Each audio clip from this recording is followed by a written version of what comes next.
I can't believe the media and the fallout between Manchester City and Arsenal. I can't call it a rivalry until we claim some equal trophies, people. But, you know, you've got, whenever we play City, matter of fact, Mikel Arteta and the various coaching staff seem to be getting into it. The players get into it, and there's many talking about points on the pitch, let alone the handbags off it. And I'm happy with this. You know, people said they wanted the old Barclays Premier League back. They wanted handbags, they wanted fighting, they wanted antics, they wanted all of it. And I'm not going to lie to you, with where Arsenal and Manchester City's concerned, where Arsenal are concerned, I always say I want boring games and Arsenal winning, like I'm sure every football fan would want. But typically when I'm doing my watch-alongs that don't concern Arsenal, big up you lot, make sure you're tuned in, people. I always say I want good football, goals, entertainment, tactical spectacles, and VAR and referee drama, and that's everything we got with Arsenal, Manchester City. Liverpool were once the guys fighting City, now we are. Now the difference is City might have won the war against Liverpool, but Liverpool won a couple of battles. They claimed their first Premier League trophy in 30 years, and they've obviously got to a Champions League final and won it.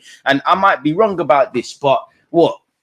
Pep Guardiola currently at Manchester City has been to 2 Champions League finals. Evidently, when they won the competition, and I'm sure they played Chelsea in the final. What Klopp's been, he's played Spurs. They won it. I'm sure he's been to at least 2, so it's equal. So a part of me actually feels Klopp's been to 3 Champions League finals. I could be wrong on that, but yeah, people. Apparently, even the directors are getting into it where Arsenal are concerned. Obviously, at the time of making this video, Arsenal will be playing Bolton, people. The fixtures are coming thick and fast. I'm saying it from now. I could be wrong. I hope to see Lewis Skelly and Ethan get minutes. Ethan NWANERI is going to score tonight, and we've been linked with Wirtz and Vlahovic. I know, people, it's irrelevant as the market isn't open. Apparently, Wirtz is a long-time target.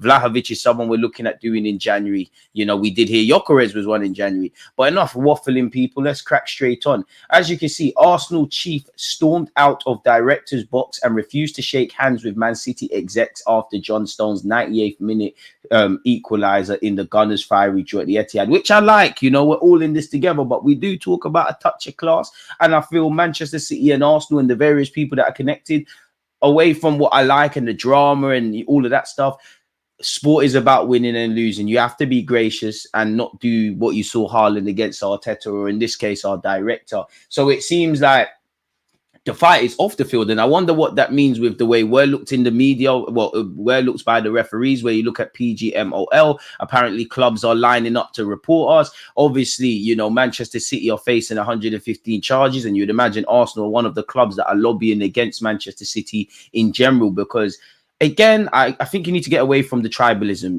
You know, I think there is a lack of morality in football, where you look at the big shots that control the game of all clubs and all league executives. I think morality is in question. But where you look at Manchester City and Arsenal, on the field, everyone wants to be like them. Off the field and what they quote unquote represent, you could argue they're 2 very different things, and Arsenal kind of hate them in that regard. Tim Lewis reportedly stormed out of the director's box at the Etihad and refused to shake the hands of his Manchester City counterparts after the Gunners' hot-tempered draw with the champions. The feisty Premier League clash ended in a stalemate, blah, blah, blah. We know that. But the route, let's scroll the way down to what actually matters. But the root of the Gunners' post-match irony and the reason for the second half's total imbalance came when Trossard was shown a second yellow. According to The Sun, Stones' late leveller enraged the Arsenal executive to the point that he stormed out of his seat and did not shake hands with his host as is customary. I mean, respectfully, Tim, any man that can see his hairline is gone and he's still trying to survive it, this doesn't look like somebody to trust, let alone someone to want to fight. So big up Tim Lewis. He's a madman. Keep doing what you're doing. And I might be, you know what, you're my guy.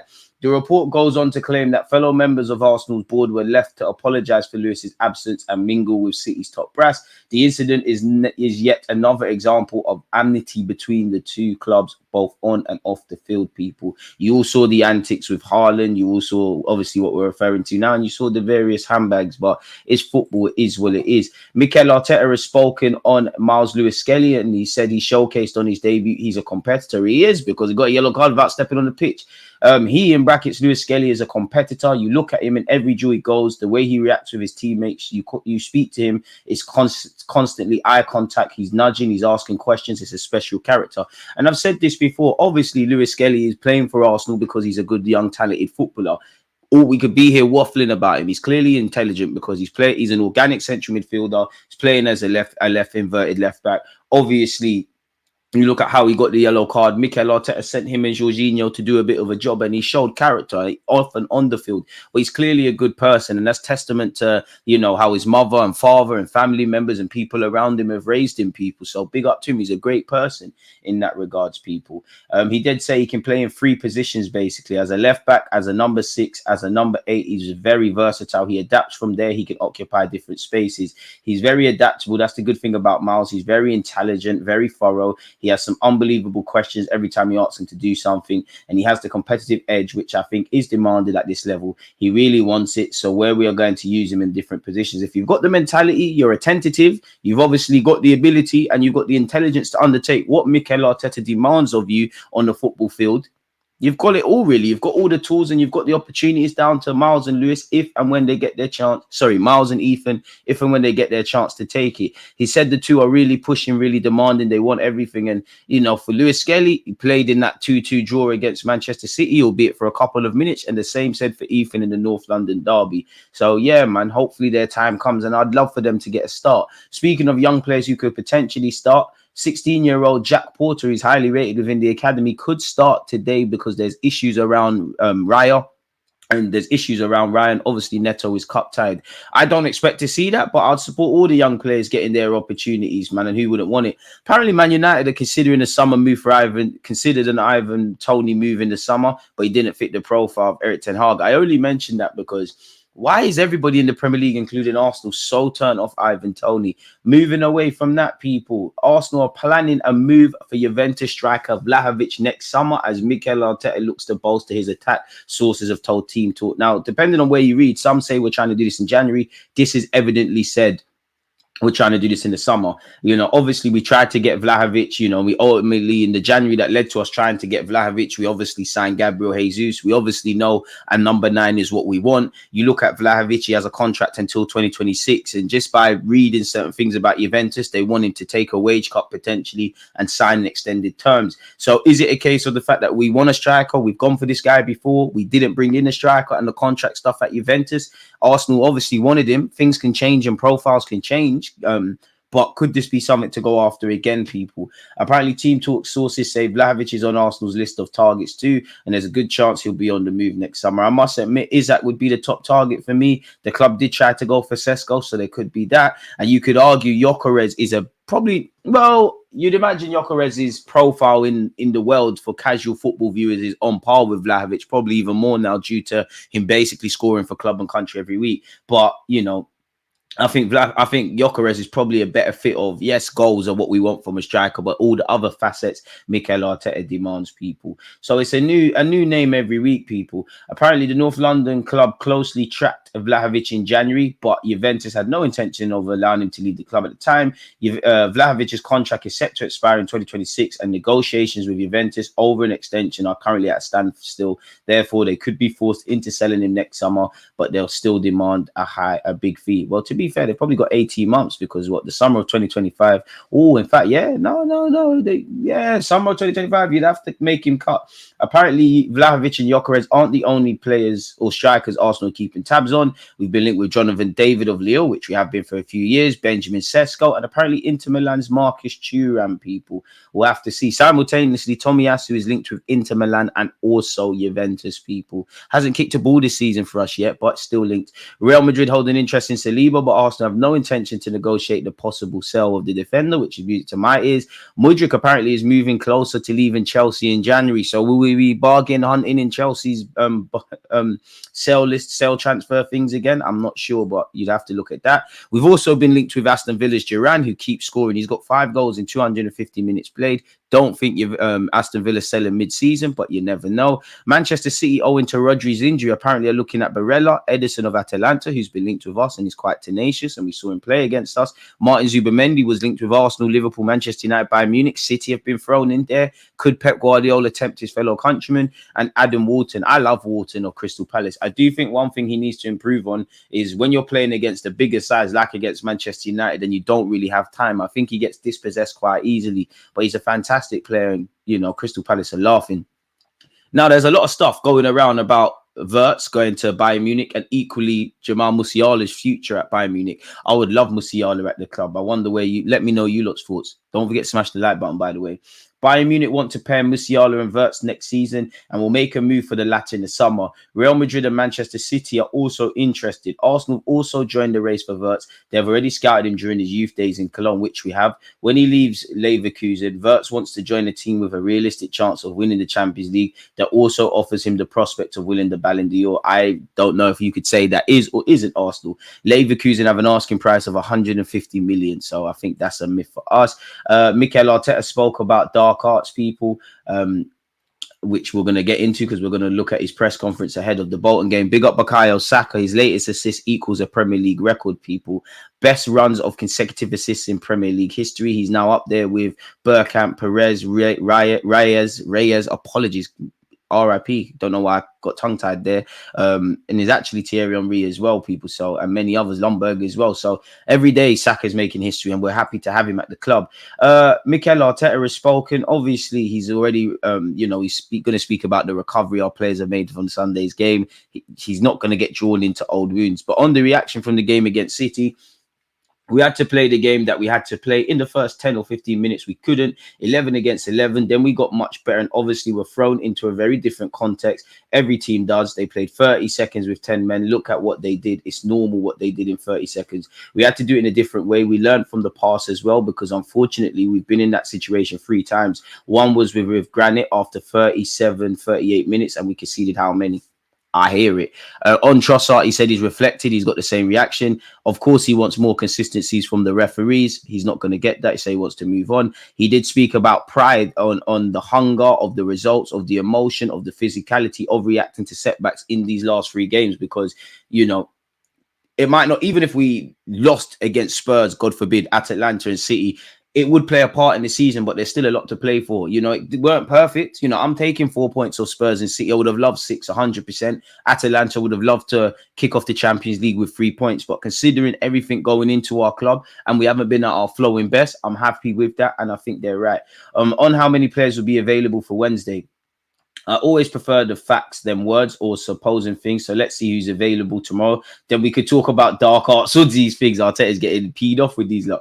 Unfortunately, there'll be a few players who are not available. I wonder who that is, man. And even with our defensive options, because, Calafiori hasn't played that many minutes and he pulled up with cramp. Timbers obviously had a big 7 days and he's coming back from an ACL. Benjamin White had to be used despite an injury. Tomiyasu and Zinchenko are still out, and there's probably a couple of other fitness. I think we can be very top heavy against Bolton. I think there's going to be needing to find some creative solutions in defense. Even Lewis Skelly, would love for him to play centre midfield, would love for him to get experience against a men's League One side playing as an inverted left back. But if you can play an inverted left back being right footed, you could play right back. Is there some flexibility there? You might have to rely on certain things. And even that game, people, for me, there's question marks over here who's in goal. But if Raya's fit, I'm going with Raya. I'm going with Raya. I think Sterling deserves a start. I'm starting Jorginho. You know what? Probably Jorginho, Rice, Ethan NWANERI, Raheem Sterling, Gabriel Jesus on the right. So it gets a bit techie, innit? On the right, who do you play? Saka could play, but you don't really want him to. Do you just run Martinelli, try and let him get his first goal of the season? Maybe have to run Martinelli for a period. Defense is where it gets tricky, because if Benjamin White, Timber, or Calafiori have passed some fitness tests, then they're obviously options, really. But could you do a thing? Lewis Skelly left back, Kivi or centre half? You might have to rely on a Saliba to give you 45 to an hour. Maybe the same goes for Benjamin White. So it's the defensive kind of things is where you're looking and thinking, what's going to go on there, people? On whether he has to remind his players not to kick the ball away. For passing the ball, you mean just leave the ball, don't touch the ball, we'll play without the ball. On whether winning the League Cup can lead to something bigger, for sure. You look at what Klopp and Pep did. Pardon me. Yes, for sure, we want to win the game tomorrow. We have to start the first game. We have to understand what is the best team, the strongest team that we can put out to perform the way that we need to be better than Bolton and beat them. And, Bolton's not going to be a walkover. If they win, it's headlines. If they lose, it's business as usual. They're a League One side. It is going to be a very tough game. And you'd imagine with the changes, not that we've been at our fluid best, but we'll be a bit disjointed. He then said on changes at the moment, we cannot because we don't have another 10 players available. So a couple of players you probably would have wanted to give the day off will probably be in action. Obviously, he's going to say it'll be a great opportunity for young players. He's bigged up the partnership of Saliba and Gabriel. On Raheem Sterling, he's probably going to get his first start. Very good. He's had a few minutes already, and tomorrow he has another opportunity. He's ready. He's really hungry to add more minutes and impact the team in the way that he can. And hopefully tomorrow we can see that. Obviously, it's a sellout crowd at the Emirates. On Ryrie said, let's see how they are today. We'll try to make a call on if that's a possibility. Of course, we enjoyed the battle. We've covered this in a previous vid because 1 minute nobody knows what Arteta wants to do. He's just he's just a person who puts cones out for Pep Guardiola. Then he's copying Pep. Then he's copying Jose. I don't know, two very contrasting styles, but Pep and Jose were both winners. So if he's taking little bits and pieces from what they did and adding it to himself, you could do a lot worse than that. We've gone over the Ethan comments, people. He's obviously bigged up the 21s. On can you measure success in terms of trophies? In terms of trophies, it's a success only if you win it. So again, the last 2 years don't really mean nothing then by that logic, fighting for the league title, obviously. How you obviously context has to be applied. How you measure success or associate that word, we can have a much deeper conversation, which is true. But we are here to win. We are here to win the big competitions and the ones people consider not that big. That's our duty. On Zinchenko, I think he'll be out for a few weeks, unfortunately. So there's issues there. On Martin Odegaard, I think it'll be a matter of weeks, but how long exactly, I cannot tell you. On whether he'll play before the international break, he said we might get a surprise, but I think that's unlikely. On accusations of dark arts against his team, I mean, Mikel Arteta used to cry about teams doing dark arts. Nobody did anything. So now people are just angry that we're doing it worse than them. Fair enough. I wish we lived in a world where dark arts were anything, but this is a necessary evil. When it happens against your team, you're livid. When you do it, it's great. It is what it is. It's opinions and that's it. Other things will be factors, but whoever says what he says afterwards, we're not going to graduate his words. We will use the facts on what those factors are. If a team was fainting, if a player was fainting something, that means I will carry on. He'll be involved in the squad and he'll play. On whether he wanted to make his squad more streetwise, I think all the managers want a team that is happy and able to compete in any context that's been thrown out. This is what we want to achieve as a team. And I don't think anybody can disagree with what the gaffer has said there. Big up Ethan. This is just a think piece on, on how he's come up. Apparently, our 2025-26 third kit will bring back similar colours from 07 to 09. We really had the third shirt for that long. I mean, fair enough if we're bringing it back. Really, fair enough, really. Oh, these Predators look amazing if they're rebranding them. But we're going completely off topic, people, in that regard. Carrying on, it's understood that the knock sustained by Raya is not serious, though the keeper is likely to be rested for Arsenal's Kat Yarabal third round match against Bolton on Wednesday. He's expected to be back against Leicester on Saturday. I mean, these are the one games you want to see. That you want to be able to call on somebody like Aaron Ramsdale. Newcastle have been planning talks with Anthony Gordon over a new deal. Liverpool as well as Arsenal have been linked with him, people. And also we've been linked with Isaac. Whether that comes to anything is another thing. But on that note, let me know your thoughts ahead of the Bolton game. Let me know your thoughts on Wirtz and Vlahovic. Let me know your thoughts still on the Manchester City Arsenal game and any other talking points we've covered across this. Don't forget to check out the rest of the content. Like, comment, subscribe. God bless you all. We're finally getting some engagement. Keep smashing the like button, subscribing and commenting. It's boosting the YouTube algorithm. We're making progress towards 70k. On that note, stay safe, stay blessed. Peace. You